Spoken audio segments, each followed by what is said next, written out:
शुभ होस्, जय होस्, सबैको भलो होस्। आज फेरि मैले हजुरहरूलाई मेरो आफ्नो करेसा बारीतिर ल्याएँ है।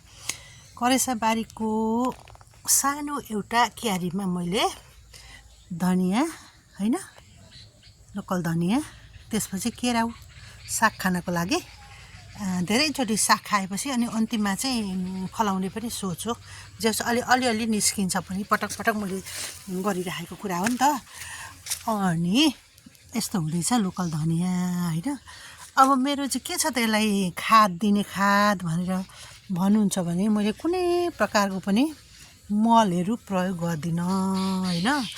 यो चाहिँ के भन्छ, युरिया, डिएपी, पोटास आदि इत्यादि गरेका मलहरू मबाट किनिँदैनन् क्या, किनेर ल्याएर हालिँदैन। के ल्याउँछु त म भन्दा पिना ल्याएर यसरी खुवाउँछु। हेर्नु न, एक पिनालाई अलिकति गलाइदिन्छु। 2-4 दिन, एउटा भाँडो छ, 2टा भाँडो छ, 3टा भाँडो छ, अनि यहाँ अर्को छ 4वटा भाँडो छ हैन। अनि एउटा यतापट्टि ठुलो एउटा बाटा छ। अनि यसमा चाहिँ मैले यस्तो हरियो झारपातहरू हैन, सुकेका पत्ताहरू पनि त्यसमै हालिदिन्छु क्या। त्यसो गऱ्यो भनेदेखि मल अझै राम्रो हुँदो रहेछ, बोट बिरुवाले सर्लक्क लिने क्या हैन। आज चाहिँ मैले त्यसबाट पिनाएर पानीमा घोलेर यो एउटा क्यारीलाई राखेँ हैन। केराउ र यो चाहिँ धनियाँ, लोकल धनियाँ। अर्को फेरि यतासम्म मैले छरेको हाइब्रिड धनियाँ है, हाइब्रिड। यो चाहिँ कस्तो छ भने तुरुन्तै नफुल्ने, अनिखेर चाहिँ टिपेर पात खाइरहन मिल्ने छ। अनि यसमा चाहिँ मैले तोरी छरेको छु क्या, लोकल तोरी साग खानलाई। यो 2टा क्यारीलाई टक्रक्कै पुग्यो हैन।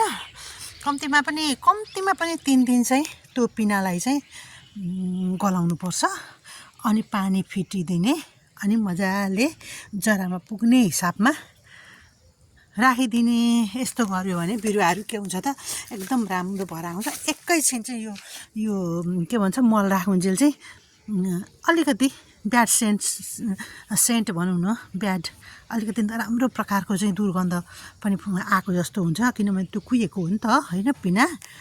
त्यसपछि एकैछिनमा फेरि ठिक भइजान्छ। मैले चाहिँ यस्तो गरेर खाद हाल्छु हैन, खाद हाल्छु। कस्तो राम्रो हुन्छ। अब यहाँ हेर्नु, चम्सुर यसलाई पुगेन, चम्सुरहरू अलिक बाक्लो पनि भएछ हैन। चम्सुर, केराउ सानो क्यारीमा यहाँ चाहिँ हाम्रो खुर्सानी थियो हैन, खुर्सानी फलिसक्यो। अनि यसलाई पनि खाद पुग्छ। अब यो साग पनि फेरि छाँटेर खान पाइन्छ भनेर यसलाई यस्तो गरेको छ। यस्तै तरिकाले यहाँ मिश्रित बाली छ मेरो। हेर्नु न, एउटा टमाटर यस्तो राम्रो भएछ, एउटा टमाटरको बोट, अनि मुला छ, धनियाँ टिप्दै छाँट्दै खाँदै गर्ने बेला भएको छ, रायो पनि छ अलिकति हैन। अनि यो टाइपको बेथु के हैन, ठुलो खालको हाइब्रिड बेथु छ। अनि कस्तो राम्रो छ यो क्यारीमा। यही पानी है। त्यहाँनिर एउटा राम्रो सिजनल फुल पनि छ, सेतो फुलिरहने लङ लास्टिङ फुल्ने फुल पनि छ है। यो चाहिँ पहिले पनि मैले फुलाएको थिएँ यहीँ बारीमा, त्यही भएर यो बिउ आफै उम्रेको। यहाँ पनि एउटा फुल छ। अब यसरी सागपात म खान्छु।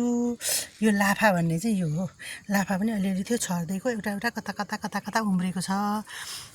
के भन्छ, यसरी चाहिँ बनाएको सागपात चाहिँ खान पनि कस्तो मजा आउँछ कि, ढुक्क भएर खान पाइन्छ क्या। सर्लक्क एक पानी पखालिदियो, खायो हैन। यहाँ अलिकति रायोको साग रोपेको, थोरै रायोको बिरुवा खासै धेरै थिएन, अनि रोपेको राम्रै भएर आयो। त्यही मल पानी चाहिँ त्यही हो। मैले चाहिँ जानेदेखि करिब 5-7 वर्षै भयो होला।